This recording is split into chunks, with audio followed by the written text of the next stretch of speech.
if you're seeking asylum and you realize that something like 98% of these requests are denied, because and it's not just in the United States, other countries are actually stricter on this than the United States is.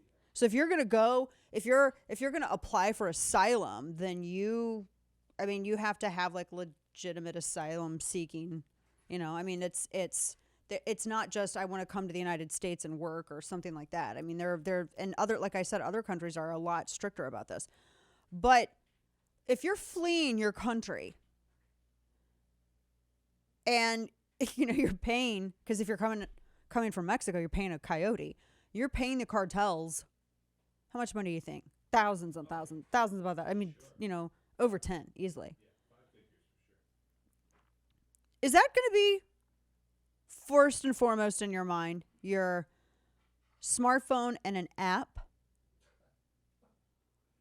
Wait a minute, kids. We got to stop here because they got such great cell reception down there in some of these areas. But is that going to be your first thought? Let me get on the cell phone and check the app and see if we can schedule an appointment to go and talk about asylum. I don't really think it works like that.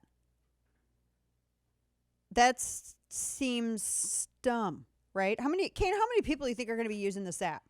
We had to talk to our friend Sergio down there in McAllen. I'm not sure how many actually have. I mean, I know they're given phones once they get here by the preloaded with the app. I'm not sure about that. Well, they wouldn't need the app at this point if they're in the country. Yeah. But I don't know how many would actually have phones and devices for this app if they're truly seeking asylum. If their country is so oppressive to them, I don't believe they would have the resources to own a cell phone. But I mean, I'm sure there's exceptions to those situations. I mean, I can imagine there might be a few people. But that's not the story that we're told. We're told by the administration that the people coming over, how have they put it? I'm looking at some of my notes. I mean, these people are fleeing for their lives. Their lives are in danger. I mean, it sounds like they're kind of leaving with nothing.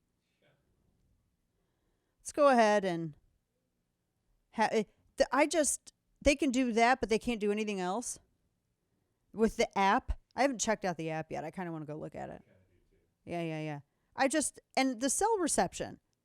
Now, I know for a fact that in certain, because I've stood there and I haven't had any, I know that for a fact, sometimes around in some of the border areas, the reception ain't so great. You got family around Brownsville, and you have family on the other side of the border.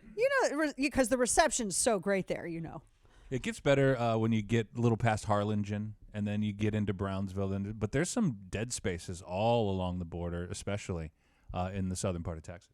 Yeah. Well, and particularly if you're, coming up from the other side, especially. I just, this whole thing doesn't make any sense. But now, do you actually think, now here's the other question, because I'm looking at some of this. He's going to visit El Paso, but is he going to pull a Kamala and not actually go to the border? He's just going to stay at some spot near the border. And I do think it's interesting that he's going to the part of the border that has a wall. Yeah. Just going to put that up there. So I don't know. Now his Washington Post, they're really, really, I mean, he's going on Sunday. I'm looking at some of the schedule here. So he's going to visit El Paso on Sunday, and he's being mocked because 2 years too late. Hi. And he said it was his intention to visit the border. So I do want to note that. Is he actually going, or is he just like, I'm going to go, but I'm intending to go, but we'll see. He was called one of the laziest and most clueless presidents in history because of this. Yeah, well. Now, here's a concern that we have that I want to make sure, as Biden says that he has an intention to visit the border. Do we know if anyone is there with him to make sure that he's directed to the southern border and not up to Canada? Like, is he going to visit the correct one? I have faith in the pilot. I don't. I mean, but I'm just wondering, is he going to show up all wild-eyed and crazy at, near Canada, and you're going to have all those Mounties smelling of maple syrup going, hey, I mean, is it going to be one of those? I don't know. I mean, hopefully he'll hit the right one.